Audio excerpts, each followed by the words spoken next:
Hello everyone, welcome back to our channel. NEET UG 2025కి సంబంధించి తెలంగాణలో ఇప్పటివరకు కన్వీనర్ కోటాకు సంబంధించి కానీ మేనేజ్మెంట్ కోటాకు సంబంధించి కానీ మెరిట్ లిస్ట్ అనేది రాలేదు. సో ఇది మనకు స్టార్టింగ్ నుంచి ఎందుకు రాలేదంటే 33 జీవో మీద కేసు ఉంది, సుప్రీంకోర్టులో ఉంది కాబట్టి రాలేదు అని చెప్పారు. ఇప్పుడు ఏంటంటే సో 33 జీవోకి సంబంధించి సుప్రీంకోర్టు నుంచి ఆర్డర్ వచ్చేసింది. 1 సెప్టెంబర్ రోజున ఆర్డర్ వచ్చింది, కానీ ఇప్పటి వరకు మనకి ఎలాంటి మెరిట్ లిస్ట్ అనేది ఇవ్వలేదు. ఇప్పుడు చాలా మంది పేరెంట్స్ చాలా మంది టెన్షన్ పడుతున్నారు. ఏం జరుగుతుంది, ఎందుకు ఇవ్వట్లేదు, పక్క స్టేట్ ఆంధ్రప్రదేశ్లో జరుగుతూ ఉంది, ఆల్ ఇండియా కూడా రౌండ్ 2 జరుగుతూ ఉంది, ఇంకెన్ని రోజులు టైం పడుతుంది, సో మనకు లేట్ అవుతా ఉంది, లేట్ అవ్వడం వల్ల ప్రాబ్లం ఏంటి అని అడుగుతా ఉన్నారు. యాక్చువల్గా నేను మీకు ఎక్స్ప్లెయిన్ చేస్తా. మేము కొన్ని ఇయర్స్ ఆఫ్ నుంచి కౌన్సిలింగ్ చూస్తూ ఉన్నాం కాబట్టి సో మీరు టెన్షన్ పడేదానికి అర్థం ఉంది. సో కానీ యాక్చువల్గా ఏం జరుగుతుందో ఏదో జరుగుతుందని మీరు ఎక్కడ టెన్షన్ పడకండి. నేను క్లారిటీగా ఎక్స్ప్లెయిన్ చేసే ప్రయత్నం చేస్తాను. ఇప్పుడు కౌన్సిలింగ్ లేట్ అయినా కూడా సో అది ఏ సైడ్ నుంచి బెనిఫిట్ అవ్వడానికి ఛాన్సెస్ ఉన్నాయని కూడా ఎక్స్ప్లెయిన్ చేస్తా. వీడియోని చివరిదాకా చూడడానికి ట్రై చేయండి. సో నేను ఒక ఎడ్యుకేటర్గా మీకు ఎక్స్ప్లెయిన్ చేస్తా. కొన్ని ఇయర్స్ ఆఫ్ కౌన్సిలింగ్ మేము చూస్తూ ఉన్నాము, కొన్ని ఇయర్స్ ఆఫ్ నుంచి ఏ ప్రాబ్లం వల్ల కౌన్సిలింగ్ లేట్ అవుతా ఉంది అనేది చెప్పే ప్రయత్నం చేస్తా. అండ్ మెరిట్ లిస్ట్ కానీ వెబ్ ఆప్షన్స్ కానీ ఎప్పుడు రిలీజ్ అవుతుందని చెప్తాను. మీకున్న ఈ టైంలో సో మీరు చేయాల్సిన పని ఏంటి, వెబ్ ఆప్షన్స్ అనేవి ఎలా సెలెక్ట్ చేసుకోవాలి, టాప్ కాలేజ్లో సీట్ రావాలంటే ఎలా ప్రయారిటీ రెడీ చేసుకోవాలనేది మళ్ళీ ఒకసారి చెప్పడానికి ట్రై చేస్తా. వీడియోని ఎక్కడా స్కిప్ చేయకుండా చివరి దాకా చూస్తే మీకు ఒక క్లారిటీ అనేది వస్తుంది. ఓకేనా? సో ప్రతి దానికి టెన్షన్ పడకండి. ఓకే, సో వీడియో నచ్చితే ఖచ్చితంగా లైక్ చేయండి, మీ ఫ్రెండ్స్ ఎవరైతే ఉంటారో వాళ్ళకి షేర్ చేయండి. సో డిస్క్రిప్షన్లో టెలిగ్రామ్ గ్రూప్ ఉంటుంది, నా ఇన్స్టాగ్రామ్ లింక్ ఉంటుంది, ఫాలో చేయండి. మీలో ఎవరైనా నాతో పర్సనల్గా మాట్లాడాలి, మెంటర్షిప్లో జాయిన్ అవుతా అంటే 7893947228 నెంబర్ని సో మీరు వాట్సాప్లో కాంటాక్ట్ అవ్వచ్చు, మీకు ఇంట్రెస్ట్ ఉంటే మాత్రమే. ఓకేనా? సో ఇప్పుడు ఫస్ట్ మనకు అసలు మెరిట్ లిస్ట్ ఎందుకు లేట్ అవుతుంది, మెరిట్ లిస్ట్ వల్ల ప్రాబ్లమ్స్ ఏంటి అని అంటే 17,000 ప్లేస్ అప్లికేషన్ వచ్చేసరికి మనకు ఏ క్యాటకి సంబంధించి అంటే గవర్నమెంట్ కన్వీనర్ కోటాకు సంబంధించి 5,000 ప్లస్ అప్లికేషన్లు బి క్యాటకి సంబంధించి మనకు అప్లికేషన్లు వచ్చి ఉంటాయి. ఓకేనా? 33 జీవో మీద ఇష్యూ ఉంది. సో కాబట్టి ఆ ఇష్యూ సాల్వ్ అయిపోయింది 1 సెప్టెంబర్ రోజున. సో ఇప్పటి వరకు మనకు ఇవ్వలేదు, మెరిట్ లిస్ట్ అనేది ఇవ్వలేదు. సో ఇప్పుడు ఏంటంటే ఏదో జరుగుతుంది, ఎందుకో ఇవ్వట్లేదు, ఎందుకో ఆపుతున్నారు. ఒకసారి గుర్తుపెట్టుకోండి, నేను కొన్ని ఇయర్స్ ఆఫ్ నుంచి చెప్పే ప్రయత్నం చేస్తా. మనం 2021 నుంచి కానీ 2022 కానీ 2023 కానీ 2024 కానీ ప్లాన్ చేద్దాం. సో ఫస్ట్ ఆఫ్ ఆల్ దానికన్నా ముందు మీరు అర్థం చేసుకోవాల్సింది ఆల్ ఇండియా కోటాకు సంబంధించి అసలు మనం ఏ రౌండ్ రీచ్ కావాలి, ఏ రౌండ్ రీచ్ అయితే చాలా బెటర్ ఉంటుంది. గుర్తుపెట్టుకోండి, ఏఐక్యూ రౌండ్ 3 అయ్యే లోపు, ఓకేనా, ఏఐక్యూ రౌండ్ 3 అయ్యే లోపు, అది ఎప్పుడో అక్టోబర్లో ఉంది. ఓకేనా? 13th అక్టోబర్ వరకు ఏమో ఉన్నట్టుంది దాని షెడ్యూల్లో. సో ఒకసారి చూద్దాం, ఆ షెడ్యూల్ కూడా మీకు చూపిస్తా. అది చూపిస్తే మీకు క్లారిటీగా అర్థమైపోతుంది. 13th అక్టోబర్ వరకు మనకు థర్డ్ రౌండ్ ఆఫ్ షెడ్యూల్ ఉంది. ఓకేనా? అది ఎప్పుడు స్టార్ట్ అవుతుంది? 23rd సెప్టెంబర్ స్టార్ట్ అవుతుంది. ఓకేనా? ఇది గుర్తుపెట్టుకోండి. సో ఇది గుర్తుపెట్టుకుంటే 13th అక్టోబర్ని, ఓకేనా, 13th అక్టోబర్ని అయ్యే లోపు మనం సెకండ్ రౌండ్ కంప్లీట్ చేసుకుంటే సరిపోతుంది. ఓకేనా? సెకండ్ రౌండ్ కంప్లీట్ చేసుకుంటే సరిపోతుంది. ఓకేనా? ఈ లోపు మనం first round second round complete చేసుకుంటే సరిపోతుంది. ఎందుకు అంటే మనం ఆల్ ఇండియా కోటా రౌండ్ 1 తర్వాతనే రౌండ్ 1 చేయాలి, ఆల్ ఇండియా కూడా రౌండ్ 2 తర్వాతనే రౌండ్ 2 చేయాలి, ఆల్ ఇండియా కూడా రౌండ్ 3 తర్వాతనే రౌండ్ 3 చేయాలి. అంటే మనం అల్టిమేట్గా ఏంటంటే ఆల్ ఇండియా కూడా రౌండ్ 3 అయ్యే లోపు మన 2 రౌండ్లు అయిపోతే సరిపోతుంది. 13th అక్టోబర్, ఓకేనా, 13th అక్టోబర్ ఆ రేంజ్ వరకు మనకు ఉంది కౌన్సిలింగ్ అనేది రౌండ్ 2 కంప్లీట్ చేయడానికి. ఓకేనా?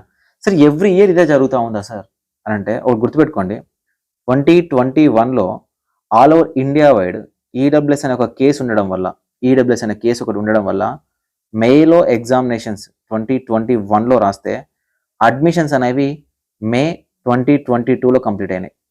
ఓకేనా? మేలో 2022లో కంప్లీట్ అయినాయి. బికాస్ ఆ ఒక్క ఇయర్ వల్ల 5.5 డిగ్రీ ఎంబీబీఎస్ కాస్త ప్రజెంట్ 5 ఇయర్స్ లాగానే రన్ అవుతా ఉంది. మీరు కావాలంటే ఎవరైనా చదువుకునే పిల్లలు ఉంటే చూడండి. ఓకేనా?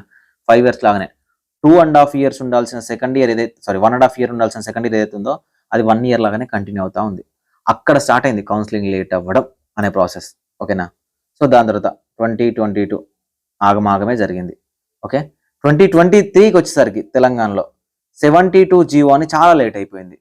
సో 2014 కన్నా ముందు కాలేజీలు, 2014 కన్నా తర్వాత కాలేజీలోని సో కేవలం తెలంగాణ వాళ్ళకని 2023 కౌన్సిలింగ్ ఏదైతే ఉందో అది లేట్ అయిపోయింది. ఓకేనా? అది లేట్ అయిపోయింది. సో 2024 వచ్చేసరికి 33 జీవో, ఇది కూడా లేట్ అయిపోయింది కౌన్సిలింగ్. ఎప్పుడు స్టార్ట్ అయింది మనకు 33 జీవో వల్ల, కేసు వల్ల? లాస్ట్ టైం 2024లో ఆల్ ఇండియా కోటా రౌండ్ 2 అయిపోయిన తర్వాత మనకు స్టేట్లో 33 జీవోకి సంబంధించి సో వాళ్ళు ఒకటి తీసుకొచ్చడం వల్ల రౌండ్ 1 రౌండ్ 2 అనేది ఆల్ ఇండియా కోటా రౌండ్ 3 అయ్యేలో కంప్లీట్ అయిపోయింది. ఓకేనా, కంప్లీట్ అయిపోయింది. దీనివల్ల స్టేట్ గవర్నమెంట్లో ఉన్న స్టూడెంట్స్ ఏమైనా లాస్ అవుతారా సార్ అంటే ఏం లాస్ అవ్వరు. ఓకేనా, ఏమీ లాస్ అవ్వరు. దీనివల్ల బెనిఫిట్ ఒకటి ఉంటుంది. ఏం బెనిఫిట్ అని అంటే so all India quota round 2 అనేది మెరిట్ క్యాండిడేట్స్ ఎవరైతే ఉన్నారో మన స్టేట్ నుంచి ఉన్న మెరిట్ క్యాండిడేట్స్ని మనం అక్కడికి పంపడానికి అవకాశం ఉంటుంది. ఓకేనా, అక్కడ పంపడానికి అవకాశం ఉంటుంది. సో ఫర్ ఎగ్జాంపుల్కి సో ఆల్ ఇండియా కూడా రౌండ్ 2 అయ్యేలోపు మన ఒక్కటే రౌండ్ 1 అయిపోయింది అనుకోండి, మన రౌండ్ 1 క్యాండిడేట్ని ఆల్ ఇండియా కూడా రౌండ్ 3 కూడా పంపొచ్చు మనం మోటివేట్ చేసి. ఓకేనా, సో ఇలా మనకు ఒక అడ్వాంటేజ్ ఉంటుంది. మెరిట్ క్యాండిడేట్స్ అందరినీ అక్కడికి ట్రాన్స్ఫర్ చేసే అవకాశం ఉంటుంది. లేకపోతే ఏమవుతుందంటే కొన్నిసార్లు ఏమవుతుందంటే స్టూడెంట్స్లో అవగాహన ఉన్నప్పటికీ రౌండ్ 1 రౌండ్ 2 తెలంగాణలో అయిపోయినప్పటికీ ఇక మాకు ఎందుకులే కౌన్సిలింగ్, మేము ఇక్కడికి సాటిస్ఫై అయిపోతున్నాం కదా, సో మాకు సరిపోతుంది కదా అని కూడా చాలా మంది క్యాండిడేట్స్ ఆగిపోయిన వల్ల మేము చూస్తూ ఉన్నాం. ఓకేనా, ఇప్పుడు మాట్లాడే వాళ్ళు ఏం మాట్లాడుతున్నారో నాకు తెలియదు, కానీ మేము కొన్ని ఇయర్స్ ఆఫ్ నుంచి చూస్తున్న వాళ్ళం, ఇవి దీని గురించి చెప్తున్న వాళ్ళం అనమాట. సో కాబట్టి మీకు రౌండ్ 1 ఇప్పుడు జరిగిన రౌండ్ 2 అనేది ఆల్ ఇండియా కోటా రౌండ్ 3 తర్వాత జరిగినా కూడా మనకి ఎలాంటి ప్రాబ్లం లేదు. ఓకే, సో ఇది అడ్వాంటేజ్ తప్ప డిసడ్వాంటేజ్ మాత్రం అవ్వదు. సో దీనివల్ల కొంతమంది మెరిట్ క్యాండిడేట్స్ని తెలంగాణ నుంచి ఏఐక్యూకి పంపించవచ్చు, అవకాశం ఉంటుంది, చాలా ఈజీగా ఉంటుంది. మీకు 2023లో ఓకేనా, 2023లో ఆల్ ఇండియా కోటాకు సంబంధించి రౌండ్ 3కి పంపించము అంటే ఇదే యూనివర్సిటీ ముందు ధర్నా చేయడం జరిగింది. ఇదే యూనివర్సిటీ ముందు ఏం చేయాలి ఏంటనేది కూడా అప్పుడు మాట్లాడడం జరిగింది. ఓకేనా, 2023లో. సో స్టేట్లో రౌండ్ 2 రూల్ ఉండి ఆల్ ఇండియా కోటాలో లేకపోవడం వల్ల ఎందుకు ఆ రూల్ పెట్టారు అనేది వాదించడం జరిగింది. అప్పుడు గవర్నమెంట్ ఒక చిన్న నోటీస్ ఇచ్చి ఆల్ ఇండియా కోటాకి మన స్టూడెంట్స్ వెళ్ళే విధంగా, ఆల్ ఇండియా కోటా నుంచి ఆల్ ఇండియా కోటా రౌండ్ 3కి వెళ్ళే విధంగా నోటీస్ ఇచ్చారు. సేమ్ మిస్టేక్ 2024లో కూడా చేశారు యూనివర్సిటీ నుంచి. సో దానికి కూడా చాలా ఎక్స్ప్లెయిన్ చేస్తే 2023లో రౌండ్ 3కి పర్మిషన్ వచ్చింది. అంటే రౌండ్ 3కి ఒక్కరో ఇద్దరో స్టూడెంట్స్ వెళ్ళినా కూడా, మన స్టూడెంట్స్ వెళ్ళినా కూడా మనకు బెనిఫిట్ అవుతుంది. సో కాబట్టి ఈ రౌండ్ 3 జరిగే లోపు మనం రౌండ్ 2 కంప్లీట్ చేసుకుని సరిపోతుంది కదా. సో అంటే మనకి ఎక్కడ కౌన్సిలింగ్ లేట్ అవ్వడం కాదు, కొన్ని ఇష్యూస్ వల్ల కౌన్సిలింగ్ లేట్ అయి ఉంటుంది. కానీ దాని గురించి మీరు టెన్షన్ పడకండి, ఏదో జరుగుతూ ఉంది, కావాలని లేట్ చేస్తూ ఉన్నారు, కావాలని ఏదో చేస్తాం, అది అవ్వదండి. ఎందుకంటే ప్రతిదీ చాలా చాలా జాగ్రత్తగా కౌన్సిలింగ్ జరుగుతుంది. ఫర్ ఎగ్జాంపుల్ గుర్తుపెట్టుకోండి, ఎన్ఎంసి దగ్గర డేటా ఉంటుంది, ప్రతి స్టూడెంట్స్ మార్క్స్ ఎలా ఉంటుంది ఏంటనేది, అలాట్ అయిన ప్రతి ఒక్క క్యాండిడేట్ యొక్క వెరిఫికేషన్ జరుగుతూ ఉంటుంది. యూనివర్సిటీ వాళ్ళు ఏదైతే సర్టిఫికేట్ వెరిఫికేషన్ చేస్తారో కాలేజీలో వెరిఫికేషన్ జరుగుతుంది, ఎన్ఎంసి నుంచి టీం వచ్చి వెరిఫికేషన్ చేస్తూ ఉంటారు. అంత ఆషామాషిగా జరగదు. ఫర్ ఎగ్జాంపుల్ ఒక మెరిట్ లేని క్యాండిడేట్ నాన్ మెరిట్ క్యాండిడేట్కి సీట్ ఇవ్వడం అనేది కుదరదు, అలా అవ్వదు. అలా అయ్యింది అంటే డేటా అనేది పకడ్బందీగా ఉంటుంది. సో మనకున్న వెబ్సైట్స్ ఇంత డిజిటల్ నెట్వర్క్లో ఈజీగా దొరికిపోతారు. అలాంటి మిస్టేక్స్ చేయడానికి అవకాశమే ఉండదు. ఓకేనా, టెన్షన్ పడకండి, ఏదో జరుగుతుంది టెన్షన్ పడకండి. సో వస్తుంది, వచ్చినా కూడా మనం ఆల్ ఇండియా కోటా రౌండ్ 3 లోపు మన కౌన్సిలింగ్ జరిగితే ఓకే. మీకు టెన్షన్ ఉండొచ్చు, అంటే నేను ఎప్పుడో ఎగ్జామ్ రాసినాం సార్ మేలో, అప్పటి నుంచి ఇప్పటివరకు పిల్లలు జాయిన్ అవ్వలేదు, ఆంధ్రప్రదేశ్లో జాయిన్ అవుతున్నారు కదా, సో పిల్లలు టెన్షన్ గురవుతా ఉన్నారంటే దీంట్లో బాధపడే క్యాండిడేట్స్ ఎవరైతే ఉన్నారో బార్డర్లో ఉండే క్యాండిడేట్స్ కొంచెం ఇష్యూ అవుతుంది. ఎందుకంటే రౌండ్ 1 రౌండ్ 2 ఏదైతే తొందరగా కంప్లీట్ అవుతే మేము లాంగ్ టర్మ్కి వెళ్తాము, ఏదో ఒక దానికి వెళ్తాము అనుకునే వాళ్ళు ఉంటారనమాట. వీళ్ళకి మాత్రమే ఇష్యూస్, కానీ మిగతా వాళ్ళకి ఆల్ ఇండియా కూడా రౌండ్ 3 తర్వాత మన రౌండ్ 2 జరిగినా కూడా పెద్ద ఇష్యూ ఏం లేదు, ప్రాబ్లం కూడా ఏం లేదు. దానివల్ల బెనిఫిట్ అవుతుంది, 1-2 సీట్లు బెనిఫిట్ అవుతుంది తప్ప లాస్ అనేది ఉండదు. సో ఇది మీకు క్లారిటీగా అర్థమవుతాయి. సో నెక్స్ట్ పాయింట్ ఏంటంటే మనకు కౌన్సిలింగ్ లేట్ అవ్వడానికి, మెరిట్ లిస్ట్ ఇవ్వడానికి మెయిన్ రీజన్ ఏంటంటే 33 జీవోకు సంబంధించి అమెండ్మెంట్. ఓకేనా, సో అమెండ్మెంట్ మీకు ఫస్ట్ వీడియోలో చెప్పాను. ఈ అమెండ్మెంట్కి సంబంధించి ఏదైతే ఇక్కడ ఎంప్లాయీస్ ఉన్నారో వాళ్ళు బయట జాబ్ చేస్తే, ఓకేనా, వాళ్ళ పిల్లలు అక్కడ చదువుకుంటే, బయట చదువుకుంటే, అది కూడా తెలంగాణకు సంబంధించిన క్యాండిడేట్స్, తెలంగాణకు సంబంధించిన జాబ్ చేస్తున్న క్యాండిడేట్స్ మాత్రమే. సో ఇందులో మనకు సెంట్రల్ గవర్నమెంట్ కానీ అట్లే ఏం తీసుకోలేదు. IAS, IPS, civil services officers, corporations ఇవన్నీ తీసుకున్నారు. అల్టిమేట్గా వీళ్ళు చాలా తక్కువ మంది ఉంటారు. ఎందుకంటే ఒక తెలంగాణ స్టేట్లో గవర్నమెంట్ జాబ్లో జాయిన్ అయిన ఏ క్యాండిడేట్ని డిప్యుటేషన్ బేసిస్లో బయటికి పంపడం అనేది చాలా రేర్. ఓకేనా, సెంట్రల్ గవర్నమెంట్ అయితే మనకు డిప్యుటేషన్లో వెళ్తారు, కానీ ఎక్కడ కూడా ఒక స్టేట్ గవర్నమెంట్ ఎంప్లాయ్, ఓకేనా, ఒక స్టేట్ గవర్నమెంట్ ఎంప్లాయ్ ఎవరైతే ఉన్నారో వాళ్ళని డిప్యుటేషన్లో పంపించడం, అదర్ స్టేట్లలో పంపించడం అనేది చాలా రేర్గా ఉంటుంది. ఇక్కడ civil services officer, IAS, IPS ఈ క్యాడర్ క్యాండిడేట్స్ మాత్రమే మనకు సో బయటకు వెళ్తూ ఉంటారు. రిమైనింగ్ వాళ్ళు ఇచ్చిన ఈ 4 ఆప్షన్స్ ఏవైతే ఉన్నాయో ఆ 4 ఆప్షన్స్లలో ఎక్కడా కూడా బయటికి వెళ్ళే పర్సంటేజ్ చాలా తక్కువ ఉంటుంది. మేబీ ఈ క్యాండిడేట్స్ చాలా తక్కువ మంది ఉంటారు. సో దీనికి సంబంధించి గవర్నమెంట్ ఏదైనా డెసిషన్ తీసుకోవాలి. ఎందుకంటే ఓకేనా, డెసిషన్ మేకర్ యూనివర్సిటీ కాదు. ఓకేనా, యూనివర్సిటీ వాళ్ళు డెసిషన్ తీసుకోరు, వచ్చిన ఆర్డర్ని ఫాలో అవుతారు అంతే. వచ్చిన ఆర్డర్ని ఇంప్లిమెంట్ చేస్తారు వీళ్ళు. జస్ట్ వచ్చిన ఆర్డర్ని చెప్పడం వరకు మాత్రమే వీళ్ళు చేసేది. ఓకేనా, సో గవర్నమెంట్ నుంచి ఆర్డర్ వస్తే వీళ్ళు ఫాలో అవుతారు. ఇప్పుడు గవర్నమెంట్కి ఆర్డర్ వచ్చింది, ఏమనిచ్చింది 33 జీవోలో ఏమైతే అమెండ్మెంట్ చేస్తున్నామని. సో ఈ అమెండ్మెంట్ చేయండి అని. సో మనకు జీవోని ఆల్టర్ చేయాల్సిన పని లేదు, కొత్త జీవోని ఇవ్వాల్సిన పని కూడా లేదు. ఒక నోట్ రిలీజ్ చేయొచ్చు. ఓకేనా, లేదు కొత్త జీవోనే ఇవ్వాలనుకుంటే ఆ జీవోలో ఈ పర్టికులర్ పాయింట్ మెన్షన్ చేసి 33 జీవోకి సంబంధించి ఇంకొక ఆల్టర్నేట్ జీవో ఇచ్చుకోవచ్చు. లేదంటే ఒక నోటీస్ లాంటిది యూనివర్సిటీకి ఇచ్చేసి ఈ ప్రొఫార్మాలో తీసుకోండి. ఓకేనా, ఏ ప్రొఫార్మాలో తీసుకుంటారు, ఎంప్లాయ్మెంట్ డేటా లేకపోతే దీనికి సంబంధించి ఏదైనా ప్రొఫార్మా రెడీ చేయాలా, వాళ్ళు సైనింగ్ అథారిటీ ఎక్కడి నుంచి తీసుకోవాలని ఏదైనా ఫామ్ ఇస్తారా. లేదు అట్లా ఎవరైనా క్యాండిడేట్స్ ఉంటే, ఓకేనా, అట్లా ఎవరైనా క్యాండిడేట్స్ ఉంటే వాళ్ళకు ఆఫ్లైన్లో అప్లికేషన్ తీసుకుంటారా, ఒక 1 or 2 days తీసుకుంటారా. సో ఇలాంటి డెసిషన్ ఏదో ఒకటి గవర్నమెంట్ నుంచి రావాలి. సో గవర్నమెంట్ నుంచి డెసిషన్ వస్తే, ఓకేనా, గవర్నమెంట్ డెసిషన్ వస్తే యూనివర్సిటీ వాళ్ళు చాలా ఫాస్ట్గా ఇచ్చేస్తారు, ప్రాబ్లం ఏం లేదు. మరి గవర్నమెంట్ ఎక్కడ ఆలోచిస్తుందో, ఎక్కడ ఆప్షన్ వెతుకుతుందో, లేదు మళ్ళీ ఏమైనా ఇష్యూ అయితే మళ్ళీ కోర్టుకు వెళ్లకుండా ఆగుతుందో, ఏది జరుగుతుంది అనేది మనకి ఇంటర్నల్గా తెలియదు. సో దాన్ని పట్టుకొని మనము ఏదో జరుగుతుంది, ఏమో అవుతుంది, అట్లాంటి టెన్షన్స్ పెట్టుకోకండి.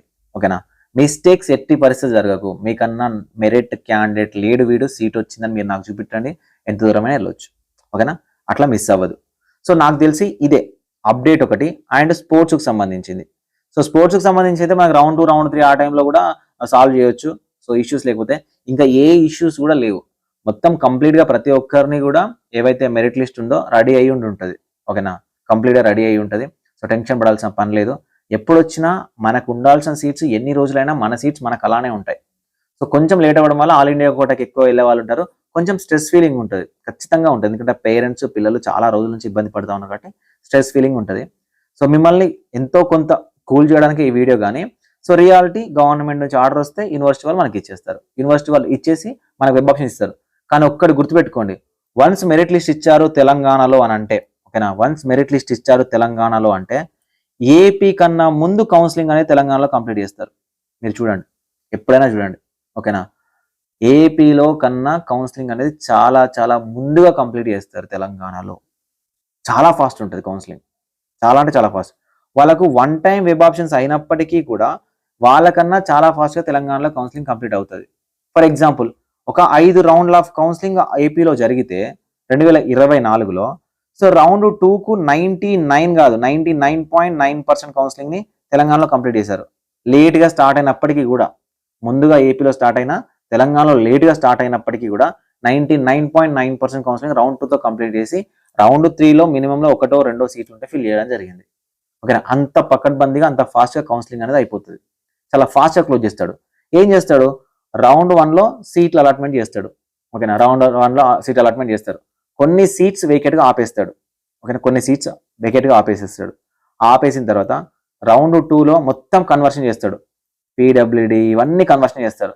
ఎందుకంటే అప్పటికి ఏఐక్యూ రౌండ్ 3 కూడా అయిపోతే ఎవరైతే పీడబ్ల్యూడి క్యాండిడేట్స్ ఉన్నారో వాళ్ళందరూ కన్వర్ట్ అయిపోతారు, రిమైనింగ్ క్యాప్ వాళ్ళందరూ పోతారు. వీళ్ళందరినీ కన్వర్షన్ చేసి రౌండ్ 2లో 99.9% కౌన్సిలింగ్ కంప్లీట్ చేస్తారు.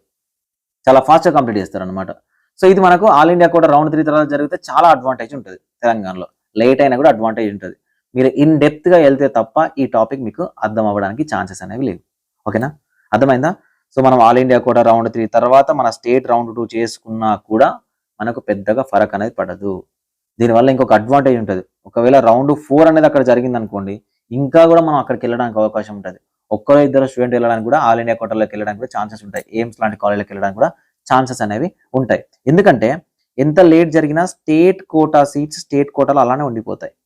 ఓకే, ఇది గుర్తుపెట్టుకోండి. సో నెక్స్ట్ వెబ్ ఆప్షన్ సంబంధించి. సో గుర్తుపెట్టుకోండి, వెబ్ ఆప్షన్స్ పెట్టేటప్పుడు నాకు ఇన్ని మార్కులు వచ్చినాయి, నాకు ఇంత ర్యాంక్ వచ్చింది, నాకు ఇక్కడ రావాలి. ఫస్ట్ మర్చిపోవాల్సింది ఏంటంటే ర్యాంక్, క్యాస్ట్ ఇవి మర్చిపోండి. నా ర్యాంక్కి ఇలానే పెట్టాలి, నా క్యాస్ట్కి ఇలానే పెట్టాలి అనేది మర్చిపోండి. ఓకేనా, సో ఇది మర్చిపోయి మనం వెబ్ ఆప్షన్స్ని ప్రయారిటీ సెలెక్ట్ చేసుకోవాలి. ఎలా సెలెక్ట్ చేసుకోవాలి, సార్ నాకు ఎస్సీలో ఇంత వచ్చింది, సార్ నాకు ఎస్టీలో ఇంత వచ్చింది, నేను ఈ కాలేజ్ ఫస్ట్ పెడతా సార్, నాకు సీట్ వస్తుందా? లేదు. ఫర్ ఎగ్జాంపుల్కి ఒకటే సీట్ ఉంది అనుకుందాం, నేనే మీ పైన మెరిట్ 1 అనుకుందాం. టీఆర్ఆర్ కాలేజ్లో ఒక సీట్ ఉందండి. ఓకేనా, నా 35th ఆప్షన్ టీఆర్ఆర్. ఓకేనా, మీరు నా తర్వాత మెరిట్ క్యాండిడేట్, మీ ఫస్ట్ ఆప్షన్ టీఆర్ఆర్. నేను చాలా మంది పేరెంట్స్తో స్టూడెంట్స్తో చూస్తా ఉన్నాను, సార్ నా మార్కులకి వెబ్ ఆప్షన్ చెప్పండి, నా మార్కులకి వెబ్ ఆప్షన్ పెట్టండి. ఇప్పుడు నేను 35th పెట్టాను, మీరు ఫస్ట్లో పెట్టారు. అయితే మీరు ఫస్ట్లో పెట్టినంత మాత్రం మీకు టీఆర్ఆర్ ఇస్తారా? ఇవ్వరు. ఒకటే సీట్ ఉంది, నేను మీకన్నా మెరిట్ వాడిని, టీఆర్ఆర్లో నాకు ఇచ్చిన తర్వాతనే మీ వరకు వచ్చేసరికి నాట్ అలాటెడ్ అని ఇస్తారు. అలా ఎలా సార్, నేను ఫస్ట్ ఆప్షన్ పెట్టినా కదా అంటే, ఆప్షన్స్ బట్టి ఎప్పుడు సీట్ అలాట్మెంట్ ఉండదు. మీ మెరిట్ని బట్టి సీట్ అలాట్మెంట్ అవుతూ ఉంటుంది. ఓకేనా, మీ మెరిట్ని బట్టి మీ ఆప్షన్ చెక్ చేస్తారు. అంతేగాని మీ ఆప్షన్లో ఫస్ట్ కాలేజ్ పెట్టినాం కదా అంటే ప్రతి ఒక్కరికి గాంధీ అనేది కాలేజ్ కావాలి. సో మీ వెబ్ ఆప్షన్స్ ఎలా ఉండాలంటే, ర్యాంక్తో సంబంధం లేదు, కేటగిరీతో సంబంధం లేదు. సో ఎలా పెట్టాలి సార్? మరి ఒక పెన్ పేపర్ తీసుకోవాలి, ఫస్ట్ ఒకటో నెంబర్ వేసుకోవాలి. ఓకేనా, చిన్నపిల్లలకు ఇప్పుడే చెప్తా ఉన్నాను, ఒక నెంబర్ వేయాలి. ఒక నెంబర్ వేసి ఫస్ట్ నాకేంటి గాంధీలో వస్తే చదవాలని ఉంది. ఓకే, గాంధీలో వస్తే నాకు ఎంబీబీఎస్ చదవాలని ఉంది, నా ఫస్ట్ ప్రయారిటీ గాంధీ. ఇది రాకపోతే నెక్స్ట్ నేను ఉస్మానియాకి వస్తా. ఓకేనా, ఇది రాకపోతే నేను నెక్స్ట్ ఈఎస్ఐసికి వస్తా. ఓకేనా, ఇది రాకపోతే నేను కేఎంసీకి వెళ్తా. ఇది రాకపోతే నేను జిఎంసీ నిజామాబాద్కి వెళ్తా. ఇది రాకపోతే నేను ఆదిలాబాద్కి వెళ్తా. ఇది రాకపోతే నేను సూర్యాపేటకి వెళ్తా. అంటే ఒకటి రాకపోతే ఒక దాంట్లోకి వెళ్తా, ఒకటి రాకపోతే ఒక దాంట్లోకి వెళ్తా, రాకపోతే ఒక దాంట్లో జాయిన్ అవుతా అని అలా అలా అన్ని కాలేజీలు రాసుకోవాలి. ఓకేనా, ప్రతి ఒక్కరు గుర్తుపెట్టుకోండి, ఫస్ట్ రౌండ్లోనే సీట్ తీసుకోవడానికి ట్రై చేయండి. ఫస్ట్ రౌండ్లో సీట్ తీసుకోవాలి. ఫస్ట్ రౌండ్లో సీట్ తీసుకోకపోతే చాలా టెన్షన్ పడుతూ ఉంటారు, సెకండ్ రౌండ్లో సీట్ వస్తుందా రాదా అని. మీరు ఫస్ట్ రౌండ్లో సీట్ తీసుకోవడం వల్ల మీకు బెనిఫిట్ ఏంటంటే, ఫస్ట్ టెన్షన్ ఫ్రీ అవుతారు, సీట్ వచ్చింది అని ఒక టెన్షన్ ఫ్రీ అవుతారు. దానివల్ల మనం సెకండ్ రౌండ్లో అప్గ్రేడేషన్కి వెళ్ళొచ్చు. ఓకేనా, ఇలా రెడీ చేసుకొని పెట్టుకోండి. అండ్ నెక్స్ట్, సార్ గవర్నమెంటా ప్రైవేటా, ఓల్డ్ ప్రైవేటా, న్యూ గవర్నమెంటా? సో ఇది నేను చెప్పేటప్పుడు నేను ఏం చెప్తా ఉంటానంటే, ఒకవేళ నేను స్టూడెంట్ని అయితే గవర్నమెంటే తీసుకుంటా. గవర్నమెంట్లో ఫెసిలిటీస్ బాగా లేకపోయినా, హాస్టల్స్ బాగాలేకపోయినా, ఫుడ్ బాగాలేకపోయినా, సో నేను అడ్జస్ట్ అవుతా అంటే గవర్నమెంట్ సెలెక్ట్ చేసుకోవచ్చు. ఓకేనా, సో ప్రైవేట్కి వెళ్ళాల్సిన పని లేదు. లేదంటే నేను అడ్జస్ట్ అవ్వను, నేను సిటీలోనే ఉండాలనుకుంటున్నాను, నేను సిటీలోనే ఉంటాను అంటే ప్రైవేట్ సెలెక్ట్ చేసుకోండి. నెక్స్ట్ ఇంకొకటి, ఫైనాన్షియల్గా మేము అఫోర్డబుల్ సార్, సంవత్సరానికి ఒక 2 లక్షల వరకు మేము పెట్టడానికి అఫోర్డబుల్ ఉంది అంటే ప్రైవేట్ పెట్టుకోవడానికి ట్రై చేయండి. దీనివల్ల అఫోర్డబిలిటీ లేని క్యాండిడేట్స్, ఏ క్యాట్లో జాయిన్ అవ్వాలనుకున్న క్యాండిడేట్స్ ఎవరైతే ఉన్నారో వాళ్ళకి ఎలిజిబిలిటీ అనేది ఉంటుంది. ఓకేనా, వాళ్ళకి ఎక్కడికి వస్తుంది, వాళ్ళు గవర్నమెంట్లోకి వెళ్ళి అఫోర్డబిలిటీ లేకపోతే వాళ్ళు అక్కడ జాయిన్ అయ్యే అవకాశం ఉంటుంది. ఓకేనా, సో కాబట్టి ప్రైవేట్ ఉంది, అఫోర్డబిలిటీ ఉంది, మేము గవర్నమెంట్లో చదువుకోలేము, మేము అంత భరించలేము అనుకుంటే గవర్నమెంట్ వద్దు, ప్రైవేట్ తీసుకోండి. లేదు సార్ మేము ఫైనాన్షియల్గా అంత స్ట్రాంగ్ లేము, మేము ఎక్కడైనా చదువుకుంటామో అడ్జస్ట్ అవుతామంటే గవర్నమెంట్ సెలెక్ట్ చేసుకోండి. ఓకేనా, గవర్నమెంట్ ప్రైవేట్ చెప్పాను, ఎలా ప్రయారిటీ సెలెక్ట్ చేసుకోవాలో చెప్పాను. Okay, thank you for watching this video. So చాలా మందికి, కొంతమందికి నచ్చకపోవచ్చు, కొంతమందికి వీడియోస్, సో పర్లేదు, పర్ఫెక్ట్ కంటెంట్ మన ఛానల్ నుంచి అయితే ఉంటుంది. Thank you so much.